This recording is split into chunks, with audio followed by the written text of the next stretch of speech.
Hi dear students. So in this video today, we are going to talk about what is not taught in heat transfer. अब ये बहुत ही मेरे समझ में कि ये बहुत ही बढ़िया टॉपिक है जो कि due to unknown reasons I don't know why JEE advance में नहीं पढ़ाया जाता है या जेई एडवांस के सिलेबस में बेसिकली इसकी चर्चा नहीं होती है। But let me tell you, अगर तुम एक सीरियस जेई एडवांस कैंडिडेट हो तो ऐसा हो सकता है कि तुम्हें इसकी नॉलेज की जरूरत पड़ जाए। इनफैक्ट अगर तुमने लाइक अच्छे क्वेश्चंस किए हैं या तुमने किसी लाइक गुड सोर्सेज से हीट रेडिएशंस की प्रैक्टिस करी है तो आई एम श्योर एक पर्टिकुलर प्रॉब्लम में तुम्हें दिक्कत आई होगी। सो बेसिकली पहले मैं उस प्रॉब्लम की डिस्कशन करता हूँ, ठीक है। एंड लेट अस सी कि तुम वो प्रॉब्लम कर पाते हो कि नहीं। ठीक है, तो अगर वो तुम प्रॉब्लम कर ले गए, ठीक है, तो mostly you know that concept. ठीक है, अगर तुम नहीं कर पाए that means you do not know that concept. ऐसा भी हो सकता है कि वो प्रॉब्लम तुम गलत करो। ठीक है, तो ज्यादा टाइम बर्बाद करे किए बिना ये है वो प्रॉब्लम, ये हीट रेडिएशन का प्रॉब्लम है। ठीक है, इस प्रॉब्लम को देखते हैं, फिर एक बार इस प्रॉब्लम को के थ्रू मैं समझाऊंगा या इस प्रॉब्लम को जहां पे हम अटकेंगे ना, तो फिर मैं समझाऊंगा कि वो क्या टॉपिक है, उस टॉपिक के बारे में डिस्कशन करेंगे एंड फिर से we will revisit this problem and then again इसके बाद फिर अब अगेन हम लोग एक और अच्छी प्रॉब्लम करेंगे and then I will leave you with a teaser question. Okay, तो ये आज का फ्लो रहने वाला है। तो सबसे पहले अपन इस प्रॉब्लम के बारे में बात करते हैं। यहाँ पे क्या हो रहा है, ये कॉन्सेंट्रिक स्फेरिकल शेल्स हैं जो कि ब्लैक बॉडी मानी जा सकती है। ठीक है, एंड ये आउटर स्पेस में रखी गई है तो सराउंडिंग टेम्परेचर को जीरो मान सकते हैं। तो टी सराउंडिंग की वैल्यू कितनी हो जाएगी, 0 केल्विन। ठीक है, अब ये पी नॉट यहाँ पे सेंटर पे एक पी नॉट पॉइंट सोर्स रखा गया है थर्मल पावर का, जो कि पी नॉट के रेट से हीट रेडिएट कर रहा है या हीट प्रोड्यूस कर रहा है सॉर्ट ऑफ। ठीक है, बेसिकली यहाँ पे पी नॉट आएगा। ठीक, फिर जो ये रेडियस आर है अंदर वाले स्फेरिकल शेल का, वो रेडियस आर है और बाहर वाले शेल का रेडियस 2r है। ठीक है, अब तुमको बताना है और ये सब पूरा वैक्यूम है, मतलब यहाँ भी वैक्यूम है, यहाँ भी वैक्यूम है, ये पूरा वैक्यूम है। ठीक है, तो तुम्हें बताना है the equilibrium temperature of both the shells. तुमको ये बताना है स्टेडी स्टेट में दोनों का टेम्परेचर बताना है। ठीक है, अब लेट अस सी कि हाउ मतलब एक तो हो गया कि तुम इस प्रॉब्लम को गलत कर दो, और एक हो गया कि तुम इसको कर ही ना पाओ। अब ज्यादा लाइकलीहुड ये है कि इस प्रॉब्लम को तुम गलत कर दो। ठीक है, तो वो पहले मैं इसको करके दिखाता हूँ कि क्या चांसेस हैं कि तुम इसे कैसे करोगे। ठीक है, मतलब like most of the students how will they do this problem, देखते हैं। तो मैं मान लेता हूँ कि इक्विलिब्रियम टेम्परेचर अंदर वाले का T1 हो गया है। ठीक है, मतलब अंदर वाले शेल का। ठीक है, और आउटर का T2 हो गया है। ठीक है, तो अंदर वाली स्फेरिकल शेल का इक्विलिब्रियम टेम्परेचर T1 हो चुका है एंड आउटर वाली स्फेरिकल शेल का इक्विलिब्रियम टेम्परेचर T2 हो चुका है, राइट।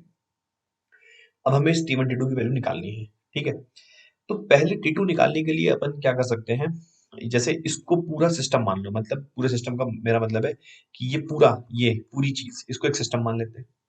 ठीक है, तो उससे क्या होगा, देखो, इस सिस्टम के अंदर जगह मैंने इसको पूरा सिस्टम मान लिया, तो इस सिस्टम के अंदर पी नॉट के मतलब इस सिस्टम को हीट कहाँ कहाँ से मिल रही है सोचो।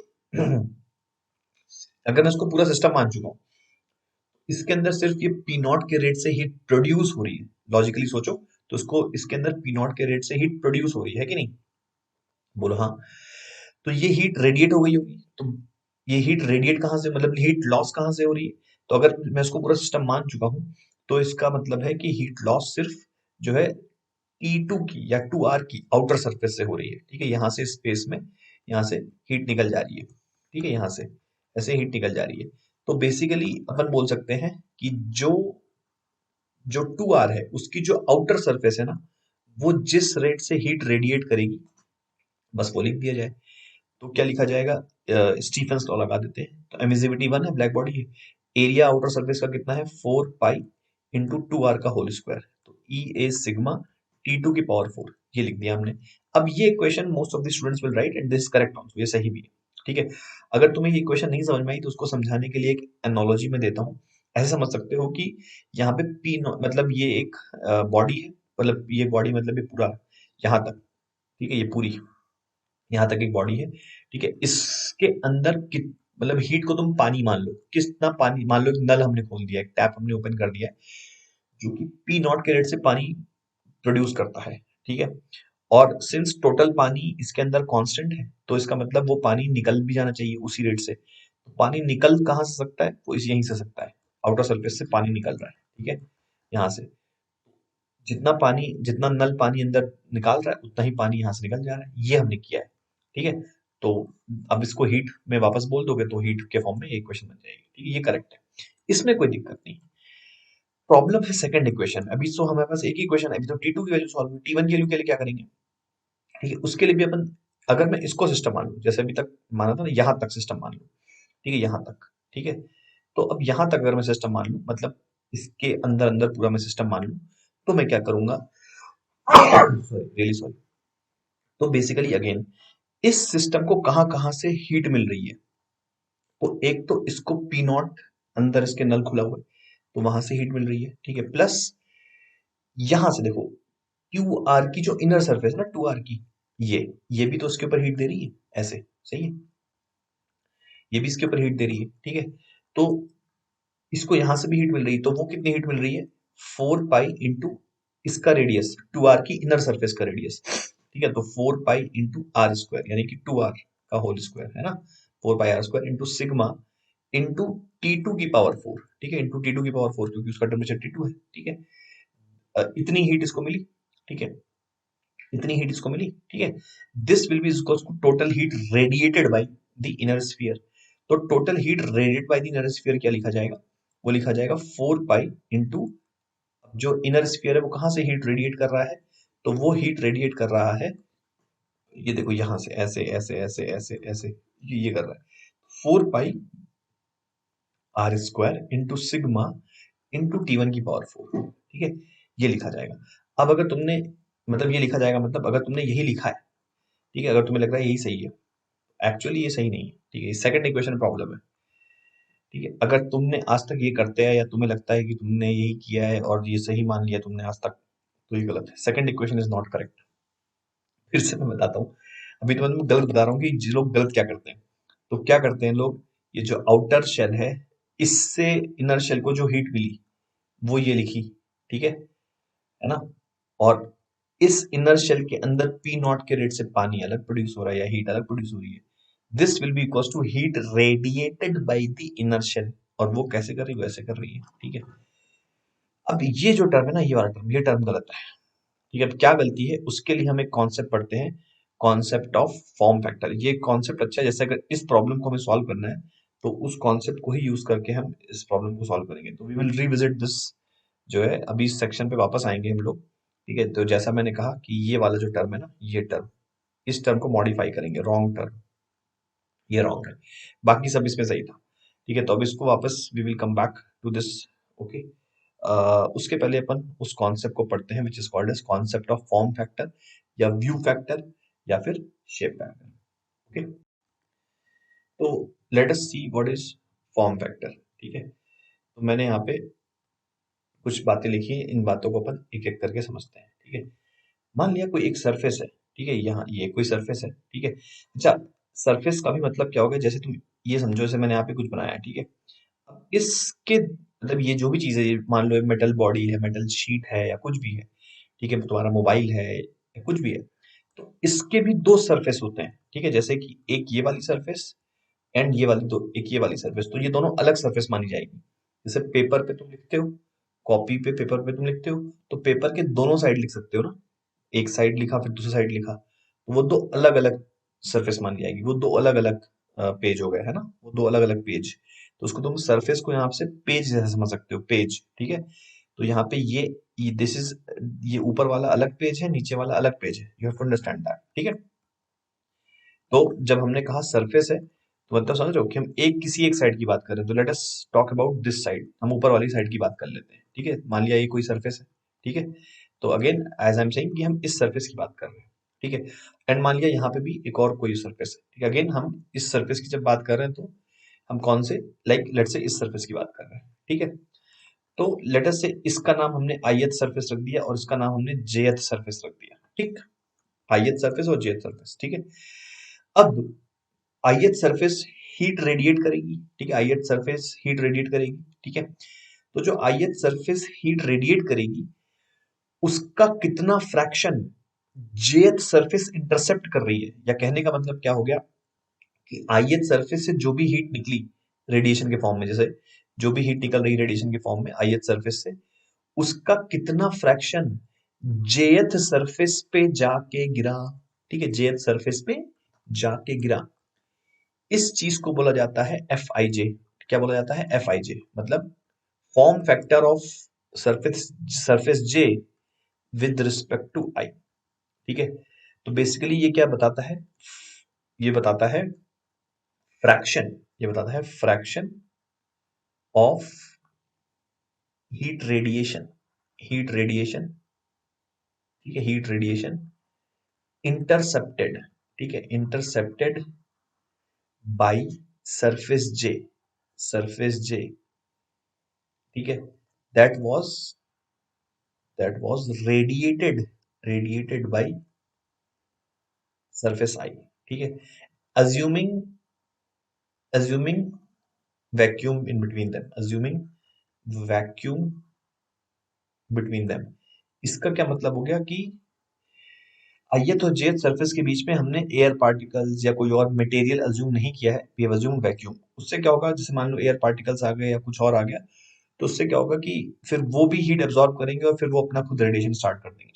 तो हमने एफआईजी का मतलब बोला है कि आईएथ सरफेस से जितनी हीट निकली उसका कितना परसेंटेज या कितना फ्रैक्शन जेथ सरफेस पे जाके गिरा, वो होता है एफआईजे। ठीक है, तो इसको बोलते हैं फॉर्म फैक्टर या शेप फैक्टर या फिर व्यू फैक्टर।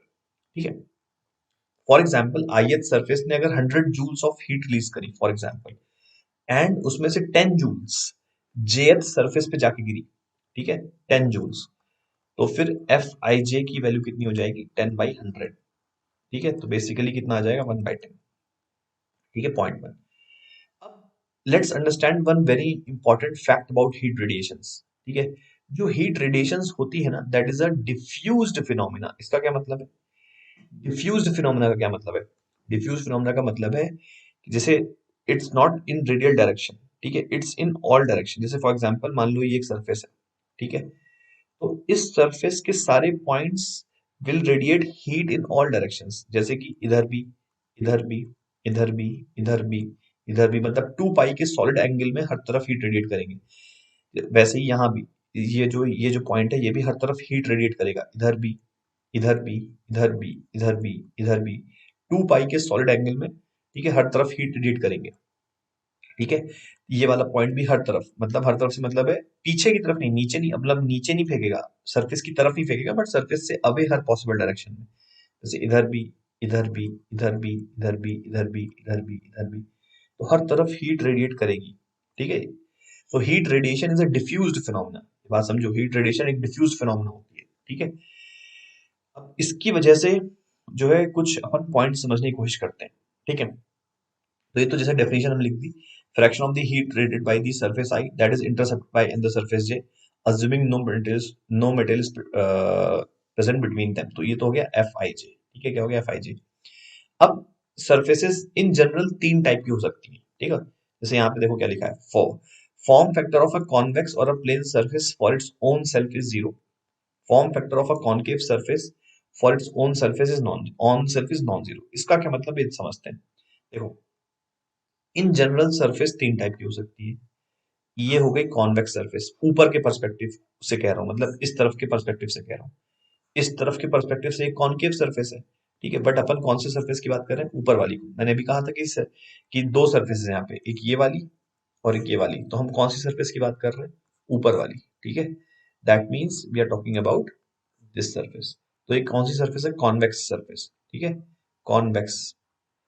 तो अब क्या इस सरफेस से जो हीट निकलेगी वो इस पे गिर सकती है? नहीं भाई, देखो यहाँ से जो हीट निकलेगी वो या तो इधर जाएगी, या तो इधर जाएगी, या तो इधर जाएगी, या तो इधर जाएगी, या तो इधर जाएगी, या तो इधर जाएगी, मतलब खुद इस पे नहीं आएगी। ठीक है, फिर वही बात, इस पॉइंट से जो हीट निकलेगी वो तो इधर जाएगी, या तो इधर जाएगी, इधर जाएगी, ठीक है, इधर जाएगी, इधर जाएगी, इधर जाएगी, इधर जाएगी। कहने का मतलब क्या हो गया कि बेसिकली खुद इस पे नहीं गिर रही, फिर इस पॉइंट से भी जो हीट निकलेगी वो इधर जाएगी, इधर जाएगी, इधर जाएगी, इधर जाएगी, है ना, हर तरफ जाएगी, बट खुद इसके ऊपर नहीं गिर रही। ठीक है, तो बोल सकते हैं F of this surface for this own surface is zero, मतलब एफ एस एस का मतलब क्या हो गया, या इसको एफ आई आई लिख लेते हैं कि मतलब इस सरफेस का फॉर्म फैक्टर खुद अपने लिए जीरो है, इस सरफेस से जो भी हीट निकलेगी वो खुद इसके ऊपर नहीं गिर सकती। ठीक है, वही चीज प्लेन सरफेस के लिए ट्रू है, प्लेन सरफेस के लिए भी वही बात है। ठीक है, प्लेन सरफेस अगेन हम ऊपर वाली सरफेस की बात कर रहे हैं, खैर इसमें तो दोनों साइड ही प्लेन है। जैसे यहां से कोई भी हीट निकली, जैसे इधर गई, इधर गई, इधर गई, इधर गई, इधर गई, ठीक है, फिर वैसे यहाँ भी इधर गई, इधर गई, इधर गई, ठीक है, इधर गई, तो इधर गई, तो अगेन खुद इस पे नहीं गिर सकती। ठीक है, खुद इस पे नहीं गिर रही। ठीक है, तो अगेन यहाँ भी एफ आई आई जीरो है। ठीक है, बट अगर कॉनकेव सरफेस हो, ठीक है, कॉनकेव सरफेस, तो कॉनकेव सरफेस के लिए एफ आई आई जीरो नहीं आएगा, देख लेते हैं। ठीक है, तो बेसिकली जैसे मान लो ऐसी सरफेस है, अब की बार क्या होगा, अब की बार मान लो यहाँ से, ठीक है, तो जहां से देख रहे हो इस पे भी जाए, अब देखो ये ऐसे इधर गिर गई, ठीक है, इसके ऊपर ये देखो ऐसे गिर गई, ठीक है, ये ऐसे गिर गई, तो कॉनकेव सरफेस के लिए जो हीट निकलेगी खुद उस सरफेस से थोड़ा सा फ्रैक्शन उसका खुद उसी के ऊपर गिर जाएगा। सही है, यू कैन सी दैट। तो यहाँ से एफ आई आई की वैल्यू नॉन जीरो हो जाएगी। मतलब कॉनकेव सरफेस ऐसी सरफेस होती है कि जिस वो खुद अपने आप को भी हीट दे देती है।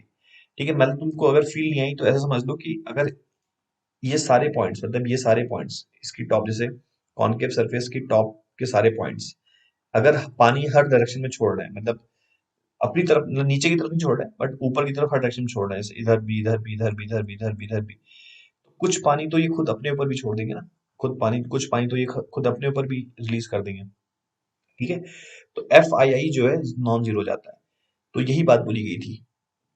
ठीक है, कि कॉन्वेक्स एंड प्लेन सरफेस का फॉर्म फैक्टर खुद खुद उस सरफेस के लिए जीरो होता है। ठीक है, बट कॉनकेव सरफेस का फॉर्म फैक्टर खुद अपने लिए, मतलब कॉनकेव सरफेस जितनी हीट रिलीज करती है उसका सर्टेन फ्रैक्शन खुद अपने ऊपर भी रिलीज कर देती है ना, कुछ परसेंटेज उसका अपने ऊपर भी रिलीज करती है। तो ये हो गया second and third point. Fourth point देखते हैं। If a surface is enclosed by n minus one number of surfaces, n minus one number of other surfaces, then sum of form factors of this surface with all n minus one surfaces and its own self is unity. इसको कहते हैं by the way summation theorem. ये वाला जो point number 4 है ना, इसको कहते हैं समेशन थ्योरम। ठीक है, समेशन थ्योरम। ठीक है, इसको कहते हैं समेशन थ्योरम। तो ये क्या कहता है, लेट अस सी। ठीक है, फॉर एग्जांपल ये क्या कह रहा है अपन समझने की कोशिश करते हैं। फॉर एग्जांपल तुम एक जो है लेट्स से टेट्राहेड्रन कंसीडर कर लो। ठीक है, टेट्राहेड्रन समझते होगे, ठीक है, टेट्राहेड्रन। ठीक है, तो जैसे ये हो गया टेट्राहेड्रन। ठीक है, अब ये क्लोज्ड बॉडी होगी, tetrahedron is a closed body. ठीक है, तो टेट्राहेड्रन के अंदर वाली चार सरफेसेस को देखो। ठीक है, अंदर वाली मतलब इसके अंदर की दुनिया को इमेजिन करो। ठीक है, टेट्राहेड्रन के अंदर चार सरफेसेस दिख रही होंगी तुम्हें, कि जैसे इस ट्राइंगल, जैसे अपन नाम दे देते हैं यहाँ पे। ठीक है, टेट्राहेड्रन मान लिया, इसको अपन जो है नाम दे देते हैं ए बी सी डी।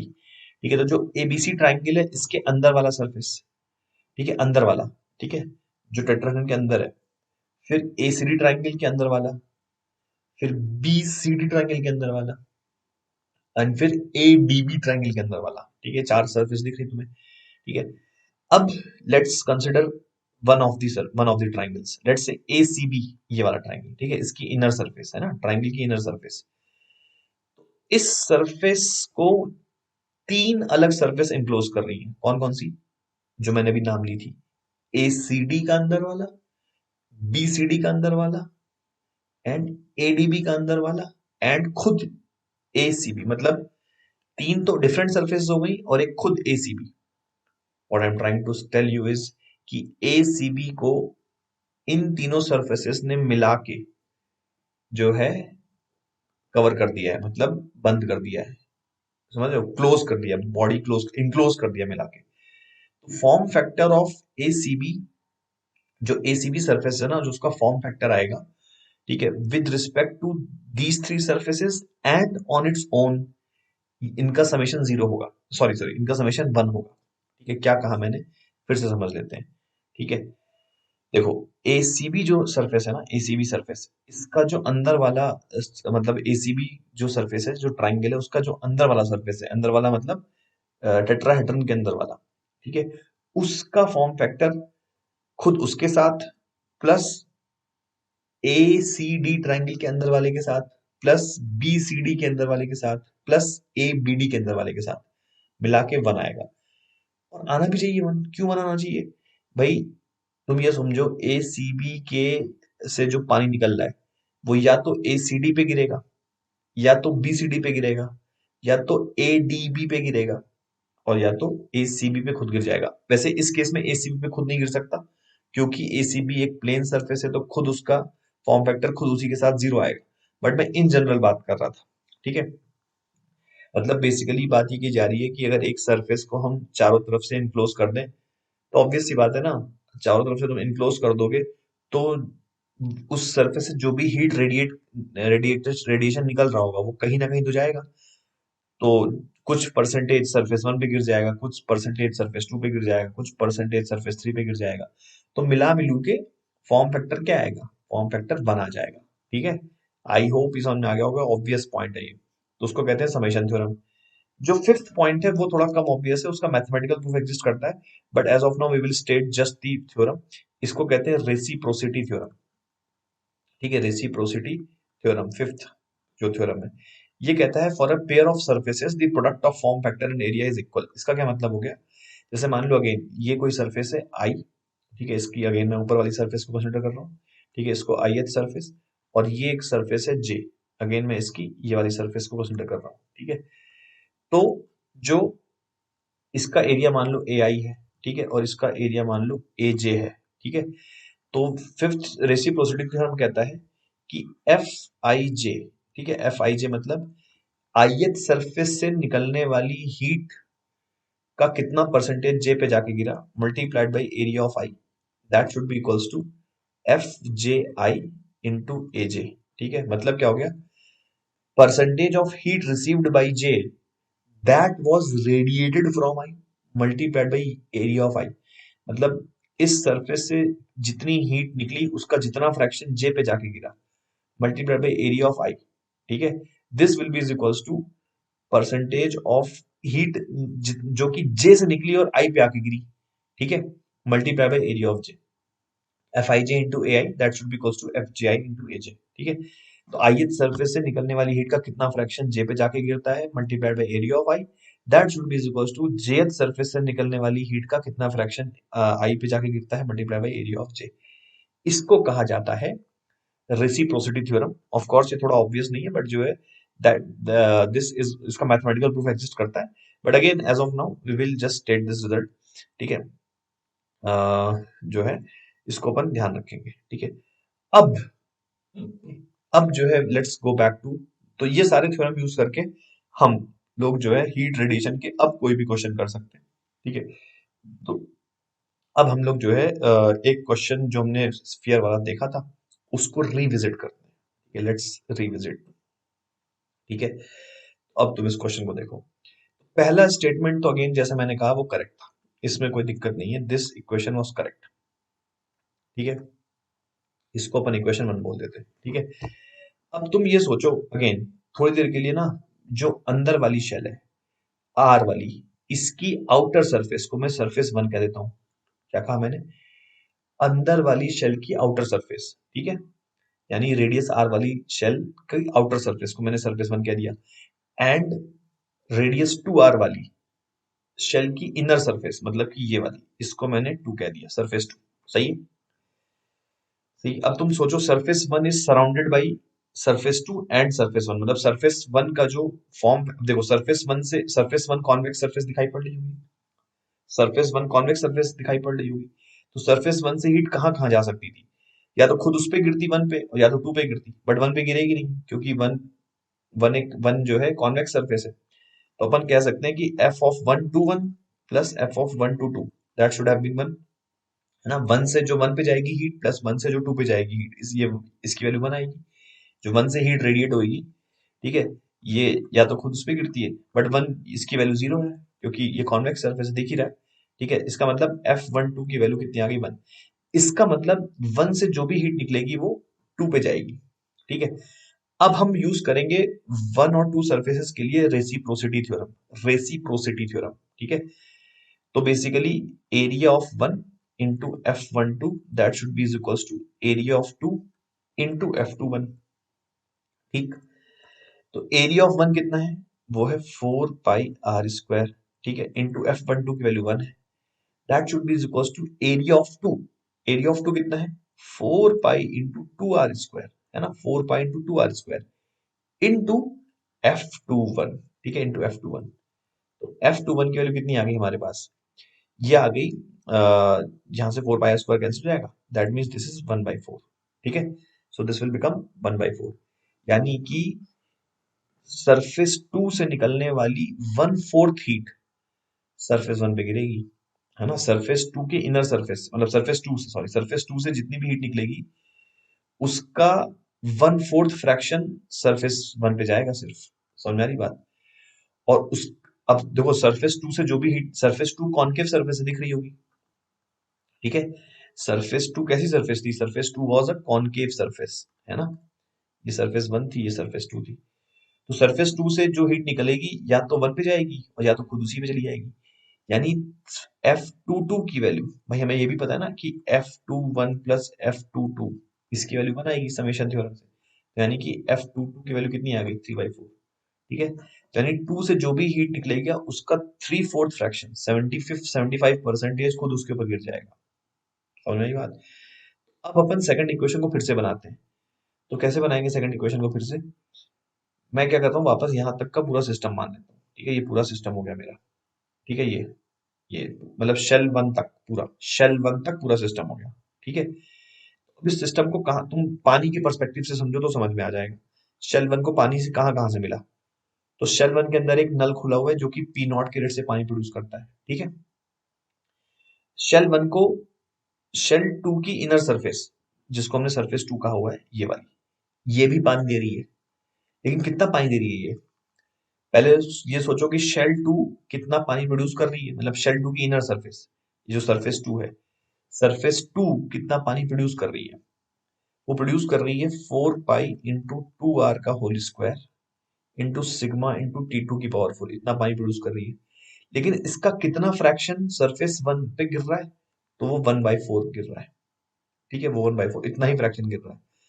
तो शेल वन को कहां कहां से पानी मिला, एक तो उसके अंदर जो नल खुला हुआ था P0 उससे पानी मिला, प्लस शेल टू की इनर सरफेस जिसको हमने सरफेस टू कहा है वहां से पानी मिला, ठीक है। This should be is equals to total पानी रेडिएटेड बाई शेल वन, तो शेल वन अपनी आउटर सरफेस से ही पानी रिलीज कर रहा है, ठीक है, शेल वन से पानी बाहर कहाँ से जा रहा है, वो शेल वन की आउटर सरफेस से जा रहा है, तो वो कितना जाएगा, यहाँ से जा रहा है, यहाँ से ऐसे ऐसे, ठीक है, वो कितना जाएगा, 4 pi r square into sigma into T1 की पावर 4, ठीक है, ये जाएगा, ये हमारी सेकंड इक्वेशन आएगी। तो बेसिकली इसमें क्या गलती थी, रॉन्ग जो हमने लिखा था, देखो इसमें 1/4 का एक फैक्टर मल्टीप्लाई हो गया, ठीक है, ये हमारी सेकंड इक्वेशन हो गई। अब बेस बाय द वे हम इस क्वेश्चन को सॉल्व कर सकते हैं, ठीक है, तो ये हमारी सेकंड इक्वेशन हो गई, ठीक है। पहले तो P0 की वैल्यू इक्वेट कर देते हैं, या T2 की वैल्यू तो हमें पता ही है, तो T2 की वैल्यू यहाँ सब्स्टिट्यूट कर देते हैं, ठीक है, जैसे ये लिखा हुआ है ना 4 पाई, ये पूरी चीज, ठीक है, तो ये आई गेस ये पूरा तुम्हारा T2 लिखा हुआ है, मतलब P0 लिखा हुआ है, ठीक है, तो यहाँ पे बन जाएगा P0 plus P0/4 is equals to 4 pi r square sigma into T1 की पावर 4, ठीक, यहाँ से T1 की वैल्यू आ जाएगी हमारे पास, ये क्या आ जाएगा, 5P0/4 is equals to 4 pi r square sigma into T1 की पावर 4, दैट मीन्स T1 की वैल्यू आ जाएगी 5P0/16 पाई r स्क्वायर सिग्मा, ठीक है, 16 पाई r स्क्वायर सिग्मा की पावर 1/4, ये आ गया हमारा T1, और T2 तो हमने पहले ही निकाल लिया था, T2 तो यहीं से आ जाएगा, इसी इसी इक्वेशन से, ठीक है, तो T2 की वैल्यू क्या आएगी, मैं यहाँ पे लिख देता हूँ, P0/4, ये 2 2 जा 4 हो जाएगा, वो 16 बन जाएगा, 16 पाई, ठीक है, into r square into sigma whole to the power 1/4, T2 तो हमारा पहले ही आ गया था, T1 निकालने के लिए सोचो इतनी मेहनत करनी पड़ेगी, but by the way I hope you would have understood this concept. एक और अच्छी, बहुत अच्छी प्रॉब्लम देखते हैं, which is again which we will be using the concept of form factor. अच्छा, इसके और भी नाम होते हैं बाय द वे, मैंने शायद पता नहीं बताया कि नहीं। फॉर्म फैक्टर या फिर व्यू फैक्टर या फिर शेप फैक्टर, ठीक है। तो उसको फॉर्म फैक्टर भी कहते हैं, व्यू फैक्टर भी कहते हैं, शेप फैक्टर भी कहते हैं, ठीक है। तो उसके और भी नाम होते हैं। तो let us see that problem, ठीक है। उस प्रॉब्लम को भी अपन देखते हैं। आई होप ये प्रॉब्लम तुम्हें समझ में आ गई होगी, ठीक है। तो वो प्रॉब्लम है ये प्रॉब्लम, ठीक है। बहुत अच्छी प्रॉब्लम है ये, ठीक है। इसको देखते हैं एक बार, ठीक है। इसमें क्या हो रहा है, black hollow closed hemispherical shell of radius R, ठीक है। अगेन ये क्लोज्ड हेमिस्फेरिकल शेल है, मतलब समझ रहे हो कि यहाँ पे ढक्कन बंद है, ये ढक्कन खुला नहीं है, यहाँ पे ढक्कन बंद है, ठीक है। और ये सरफेस तो होती है हेमिस्फीयर में, ठीक है। तो ये हमें समझना है, ठीक है। तो it's a closed hollow hemispherical shell of radius R, ठीक है, and made up of highly conducting material is placed in surrounding temperature TS. तो सराउंडिंग का टेम्परेचर टीएस है, ठीक है। और हाईली कंडक्टिंग है। हाईली कंडक्टिंग से क्या होगा कि जैसे सारी, मतलब जैसे पूरी की पूरी बॉडी का टेम्परेचर सेम रहेगा, ठीक है। क्यों रहेगा, बिकॉज जैसे मान लो यहाँ का टेम्परेचर T1 हो गया और यहाँ का टेम्परेचर T2 हो गया, ड्यू टू सम रीजन। तो क्या होगा, हीट कंडक्ट हो जाएगी, तो तुरंत टेम्परेचर सेम हो जाएगा, सही है। जैसे मान लो यहाँ का टेम्परेचर T3 हो गया, यहाँ का टेम्परेचर T4 हो गया, तो इनमें तुरंत हीट कंडक्ट हो जाएगी, मटेरियल के थ्रू हीट ट्रांसफर हो जाएगा, तो इसलिए पूरी बॉडी का टेम्परेचर सेम रहेगा, ठीक है। तो ये बात है, ठीक है। लेकिन इसमें भी एक काम और किया गया है, तो भी वो बताता हूँ मैं। The flat surface of the shell is has a source of thermal power P naught inside it। ये देखो, ये फ्लैट सरफेस थी, ठीक है। ये वाली सरफेस फ्लैट सरफेस है, ठीक है। तो इस सरफेस के अंदर एक पी नॉट पावर का एक पी नॉट पावर का सोर्स है। अंदर का मतलब समझो, शेल के अंदर नहीं बोला जा रहा है, मतलब यहाँ नहीं कि शेल के अंदर है, ऐसा नहीं है, ठीक है। कहाँ पे है, तुम ये समझो कि जो ये जैसे मैं बना के दिखाता हूँ, ये फ्लैट सरफेस बनाई मैंने, ठीक है। ये फ्लैट सरफेस है। अब ये बहुत ही, इसकी थोड़ी सी थिकनेस रही होगी ना, मतलब जैसे मान लो कि जो एक बहुत ही पतली सी एक डिस्क ले लो, ठीक है। Like this is a disc of, जैसे ये मान लो मैंने हॉरिजॉन्टल डिस्क दिखाई तुम्हें, हॉरिजॉन्टल डिस्क, ठीक है। ठीक है, ये हॉरिजॉन्टल डिस्क है, ठीक है। तो ये एक बहुत ही पतला सा ढक्कन है। अब इस ढक्कन को हमने यहाँ पे बंद कर दिया था, यहाँ पे, ठीक है। यहाँ पे इस ढक्कन को हमने बंद कर दिया था, ठीक है। तो सही है। तो यहाँ पे ये जो ढक्कन है, यही, ये जो ढक्कन लगाया गया ना, यही वाला है, ठीक है, जो लगाया गया।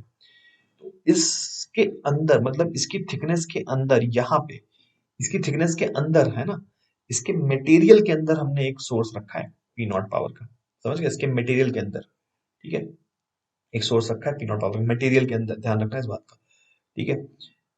फिर बोला गया है, heat flow between the flat surface and the curved surface can take place due to radiation because of the insulation at the joint. इसका क्या मतलब हो गया, इसका मतलब ये हो गया कि जो है यहाँ पे, मतलब इस जगह पे लकड़ी लगा दी गई है। लकड़ी लगाने से क्या मतलब है कि देखो, ताकि इन मतलब यहाँ से हीट कंडक्शन ना हो पाए, ठीक है। मतलब समझ गए इस बात का, कि वैसे तो पूरी मटेरियल, पूरी की पूरी ये हेमिस्फेरिकल शेल, जो क्लोज्ड शेल है, ये क्लोज्ड, ठीक है। वैसे तो पूरी की पूरी हेमिस्फेरिकल शेल जो है उसकी बनी है, कंडक्टिंग बॉडी की बनी है, लेकिन हीट कंडक्शन मतलब ब्लू सरफेस के अक्रॉस नहीं हो सकता। ये जो ब्लू बाउंड्री बना दी मैंने, मतलब यहाँ पे हो सकता है, ठीक है।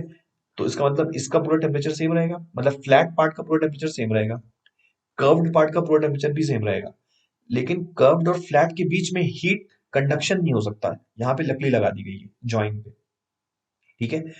तो मतलब कि जो फ्लैट पोर्शन है एंड जो कर्व्ड पोर्शन है, इनमें जो हीट ट्रांसफर होगा वो सिर्फ रेडिएशन से हो सकता है। Did you get my point, कि जो फ्लैट पार्ट है, ठीक है, ये जो फ्लैट पार्ट है और ये है कर्व्ड पार्ट, तो इनमें जो हीट ट्रांसफर होगा आपस में, ये सिर्फ रेडिएशन से हो सकता है। तो heat conduction is not allowed through this blue boundary which we have drawn. यहाँ लकड़ी मान लो, ये लकड़ी कंडक्ट करेगी नहीं हीट, ठीक है, ऐसा है। हमें equilibrium temperature of the flat surface and the curved surface निकालना है, और जो सोर्स ऑफ द पावर है, ठीक है, उसकी वैल्यू भी दी गई है, सराउंडिंग टेम्परेचर के फॉर्म में दे दी गई है, sigma pi R square TS की पावर 4, जो पी नॉट है उस रेट से हीट प्रोड्यूस कर रहा है, ठीक है। तो हमें निकालना है, ठीक। ओके, आई होप क्वेश्चन समझ में आ गया होगा। मैं फिर से एक बार फटाफट क्वेश्चन रीइटरेट कर देता हूँ कि क्या क्या हुआ क्वेश्चन के अंदर। एक हेमिस्फेरिकल शेल है, क्लोज्ड शेल है, ठीक है, मतलब कि इसका ढक्कन बंद है, ठीक है। अब इसमें हमने ये हाईली कंडक्टिंग मटेरियल की बनी है, लेकिन हीट कंडक्शन कर्व्ड सरफेस का आपस खुद में हो सकता है, फिर मतलब कर्व्ड पार्ट का खुद में हो सकता है, फ्लैट पार्ट का खुद में हो सकता है, फ्लैट टू कर्व्ड का हीट कंडक्शन नहीं हो सकता because of insulation between them. Flat to curved का जो भी हीट ट्रांसफर होगा वो सिर्फ रेडिएशन से ही हो सकता है, ठीक है। अब फ्लैट टू कर्व के जॉइंट पे हमने लकड़ी लगा दी इसी वजह से, ठीक है। अब क्या है कि फ्लैट पार्ट के मटेरियल के अंदर ध्यान से विजुलाइज करना, फ्लैट पार्ट का जो मटेरियल रहा होगा, मान लो स्टील की है ये, तो स्टील के अंदर, ठीक है, हमने एक पॉइंट सोर्स रख दिया है जिसकी पावर पी नॉट है, थर्मल पावर पी नॉट की रेट से प्रोड्यूस करता है वो। फिर हमें इक्विलिब्रियम और सराउंडिंग टेम्परेचर टीएस है, और हमें इसको यूज करके हमें इक्विलिब्रियम टेम्परेचर निकालना है, स्टेडी स्टेट टेम्परेचर निकालना है किसका, एक तो फ्लैट पार्ट का और एक कर्व्ड पार्ट का, ठीक है। ये क्वेश्चन है, तो if you want to give it a try you can, but it's a nice question. तो मैं फ्लैट पार्ट का जो फ्लैट जो बॉडी है ना, फ्लैट पार्ट, उसका टेम्परेचर मैं T1 मान लेता हूँ, T1, ठीक है। और जो कर्व्ड बॉडी है उसका टेम्परेचर मैं T2 मान लेता हूँ, ठीक है। फ्लैट पार्ट का टेम्परेचर में अब ये पूरा पूरा सब सेम रहेगा क्योंकि कंडक्शन होगा ना आपस में, इसलिए पूरा सेम हो जाएगा इसका। और वैसे ही इसका पूरा सेम हो जाएगा बिकॉज आपस में हीट कंडक्ट हो सकती है, ठीक है, लेकिन फ्लैट से कर्व्ड पे नहीं हो सकती, नहीं तो फ्लैट कर्व पूरे का ही सेम हो जाता, ठीक है। तो ये होगी बात, ठीक है। अब अगेन मैंने इस पूरी शेल को सिस्टम मान लिया, ध्यान से समझो मैं क्या कह रहा हूँ। इस पूरे को, ये पूरा फ्लैट प्लस कर्व्ड को सिस्टम मान लिया, ठीक है, फ्लैट प्लस कर्व्ड को सिस्टम मान लिया, ठीक है, मान सकते हैं, ठीक है, फ्लैट प्लस कर्व्ड को सिस्टम मान लिया।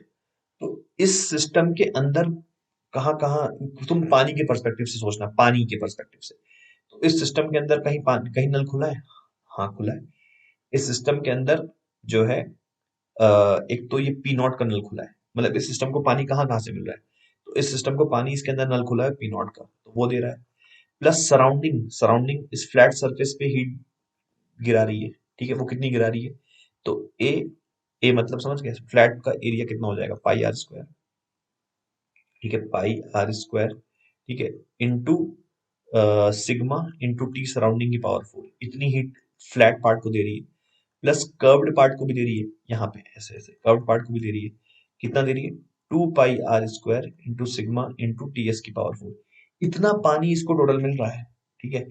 और ये पानी रिलीज कहाँ से कर रहा है, ये पानी रिलीज कर रहा है फ्लैट पार्ट ऑफ T1, मतलब फ्लैट पार्ट यहाँ से देखो, यहाँ से, ठीक है। तो basically this is releasing water, ठीक है, this is releasing water from the flat part as well as curved part. तो जो फ्लैट पार्ट से पानी निकला वो कितना निकला, वो निकला pi R square into sigma, pi R square into sigma into T1 की पावर 4, ठीक है, इतना पानी फ्लैट पार्ट से निकल गया, plus 2 pi R square into sigma into T2 की पावर 4, इतना पानी कर्व्ड पार्ट से निकल गया, सही है। हमें जो है इसकी इसकी वैल्यू भी दी गई है, ठीक है, टी, मतलब इस चीज को चाहो तो तुम जो है वो लिख सकते हो पी नॉट, और इसको भी तुम पी नॉट लिख सकते हो। बेसिकली आर एलएचएस में क्या बन गया, एलएचएस में आई गेस 4 पी नॉट बन गया, राइट।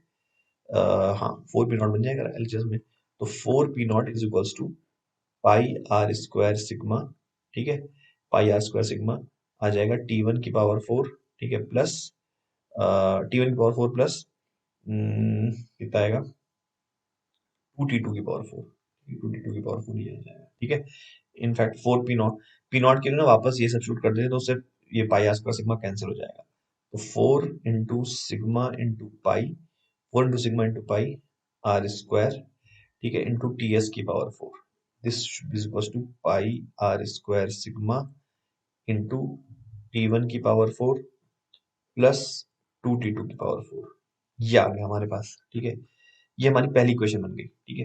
पहली इक्वेशन आई गेस आसानी से बन गई, समझ में आ गई होगी ये वाली। दूसरी इक्वेशन अच्छी है, तो हमें पास आ गया 4 टी एस की power 4 is equals to T1 की पावर 4 प्लस 2T2 की पावर 4, ये आ गया, ठीक है। ओके, आई होप समझ में आ गया होगा यहाँ तक, ठीक है।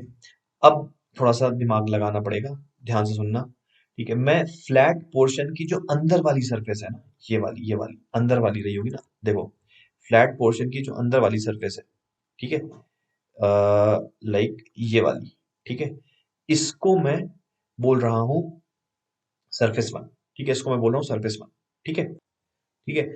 फिर जो ये जो कर्व्ड पार्ट की ये वाली सरफेस है, ये वाली, ठीक है, इसको मैं कह रहा हूँ सरफेस टू, ठीक है, इसको मैं कह रहा हूँ सरफेस टू, ठीक है। या सरफेस ए बी बोल, या मैं सरफेस पी क्यू बोल देता हूँ, ठीक है, पी क्यू, ठीक है। तो इसको मैंने पी बोल दिया, इसको मैंने क्यू बोल दिया। किसको पी? फ्लैट पार्ट की अंदर वाली सरफेस को मैंने पी बोल दिया, एंड कर्व्ड पार्ट के अंदर वाली सरफेस को मैंने क्यू बोल दिया, ठीक है। अब ये देखो, ये एनक्लोज्ड फिगर बन रहा है ना। पी सिर्फ या तो खुद से सराउंडेड है या तो क्यू से सराउंडेड है, ठीक है। तो सबसे पहले तो अब देखो, पी से जो भी, पी एक फ्लैट सरफेस है, प्लेन सरफेस है, तो पी से जो भी हीट निकलेगी वो क्यू पे ही जाएगी, खुद उस पे जा नहीं सकती। तो अपन कह सकते हैं form factor of P to Q, that should be 1, ठीक।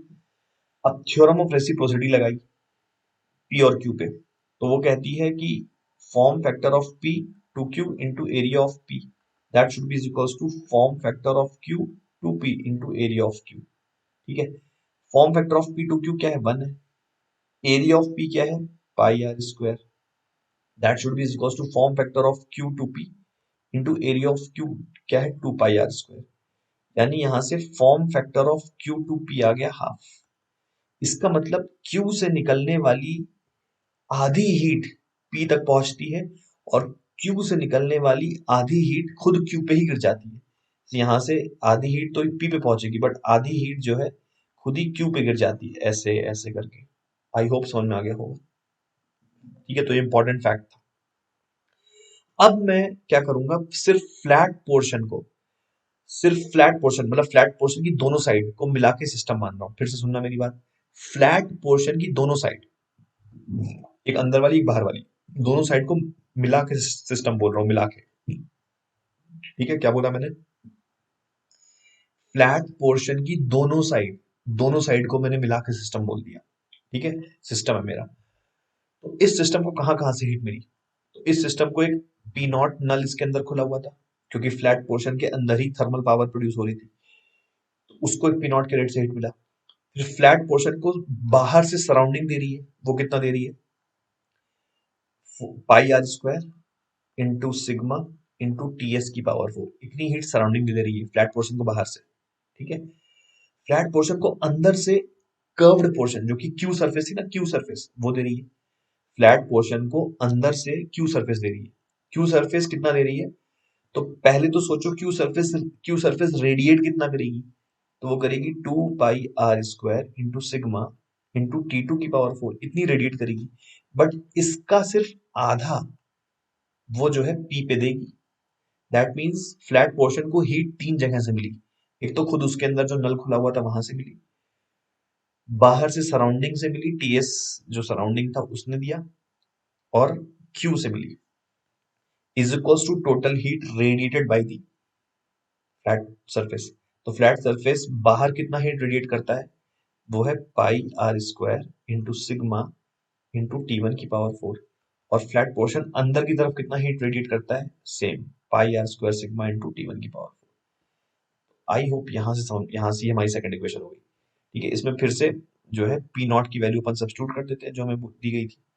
तो वो pi R square sigma T S की पावर 4 है, ठीक है, इसकी वैल्यू। तो ये बन जाएगा 2 pi R square sigma T S की पावर 4, ठीक है, plus pi R square sigma T two की पावर 4, ठीक है, टी टू की power 4, that should be equal to 2 pi R square sigma T one की पावर 4, ठीक है। यहाँ से pi R square sigma cancel हो जाएगा, pi R square sigma, pi R square sigma, pi R square sigma, ठीक है। What are we getting?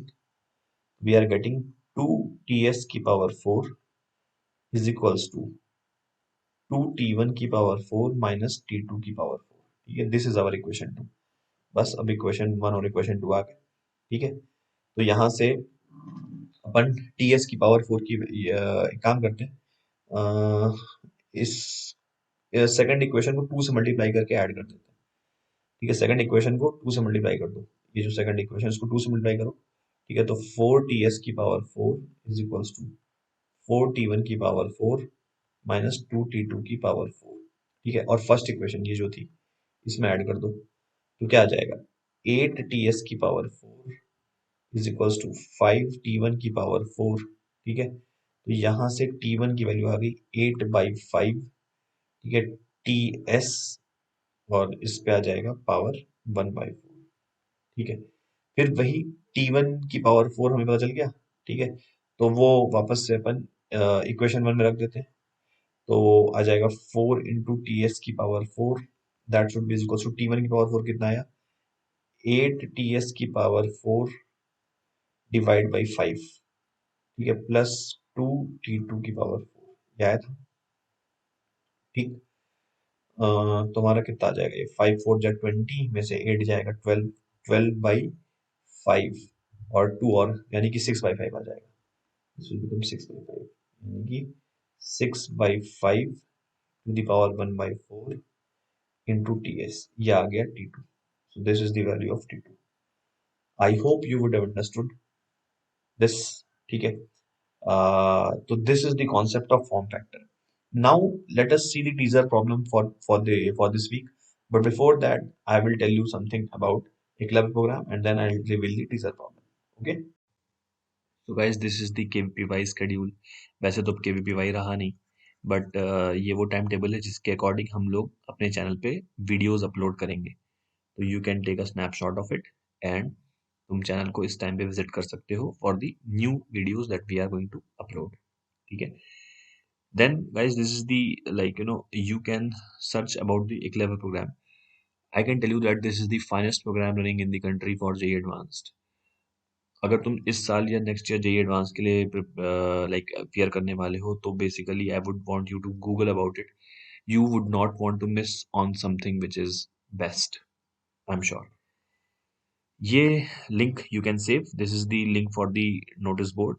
जो हमारी वेदांतु की जो टॉपर्स टीम है, जो कि एकलव्य की टीम है, वो जो भी नए कोर्सेज लॉन्च करती है, वो इसकी इंफॉर्मेशन हम इस पे देते रहते हैं, and any relevant information for JEE advance, JEE mains candidate, वो भी हम इस पे डालते रहते हैं। तो basically you can keep on visiting this channel for the newest updates. This is the teaser for this week guys. ये मैं समझा देता हूँ इस क्वेश्चन में क्या हो रहा है। ये एक ओपन हेमिस्फेरिकल शेल है, तो जैसे अभी हमने क्वेश्चन किया था क्लोज्ड हेमिस्फेरिकल शेल का, जिसमें यहाँ पे ढक्कन बंद था, यहाँ पे इस बार ढक्कन बंद नहीं है। मतलब ये जिस कटोरी में तुम सब्जी रख के खाते होगे ना, खाना खाते हो ना, कटोरी में सब्जी रख के खाते होगे, तो ये वैसी कटोरी है हेमिस्फेरिकल, मतलब इसका ढक्कन बंद नहीं है, ठीक है। और ये अगेन एक ब्लैक बॉडी है, आउटर स्पेस में रखी गई है, तो अपन सराउंडिंग टेम्परेचर जीरो मान सकते हैं, टी सराउंडिंग को जीरो मान सकते हैं, क्योंकि आउटर स्पेस में रखी गई है, तो ऑलमोस्ट टेम्परेचर जो है जीरो के क्लोज ही माना जा सकता है, ठीक है। वैक्यूम है सब कुछ, ठीक है, there is nothing anywhere else, सब वैक्यूम है। यहाँ पे एक पॉइंट सोर्स रखा गया है जिसकी पावर 2400 सिग्मा पाई है। अगेन ये कंडक्टिंग मटेरियल की बनी है, this is made up of conducting material, highly conducting material की बनी है, ठीक है, जिससे इसका सरफेस टेम्परेचर सेम हो जाएगा, ठीक है, अभी जो हमने लॉजिक लगाया था। और सेंटर ऑफ दिस शेल से 4 मीटर की डिस्टेंस पे पावर का सोर्स रखा गया है। तो तुम्हें इसकी टेम्परेचर बतानी है स्टेडी स्टेट में, ठीक है, तुम्हें इस शेल की टेम्परेचर बतानी है स्टेडी स्टेट में। अभी जो हमने क्वेश्चन किया था उससे ये काफी इजी क्वेश्चन है, तुमने अगर आज की क्लास को ढंग से फॉलो किया है तो तुम इस क्वेश्चन को कर ले जाओगे। कुछ नहीं, इसमें सॉलिड एंगल का कॉन्सेप्ट यूज करके तुम्हें ये देखना पड़ेगा कि कितनी हीट पावर से सोर्स से इसके अंदर घुसेगी। तो I guess this is not a very difficult question if you have followed today's class, ठीक है। तो अगर तुम जो है इस क्वेश्चन को सॉल्व कर लेते हो, तो basically I would be happy to receive your solution on this email ID, ठीक है। तुम इस ईमेल आईडी पे अपना सोल्यूशन भेज सकते हो, eklavya support@vedantu.com, और ईमेल की जो टाइटल है वो रखना टीजर सोल्यूशन फिजिक्स, ठीक है, टीजर सोल्यूशन फिजिक्स। और अपना तुम्हें इस ईमेल आईडी पे तुम अपना सोल्यूशन भेज सकते हो, eklavya support@vedantu.com, ठीक है। I will be replying to your email. अगर तुम कुछ अच्छा सोल्यूशन भेजते हो या सही सोल्यूशन भेजते हो, तो I will definitely reply to your email. Thank you all, I hope you would have enjoyed today session. Thank you.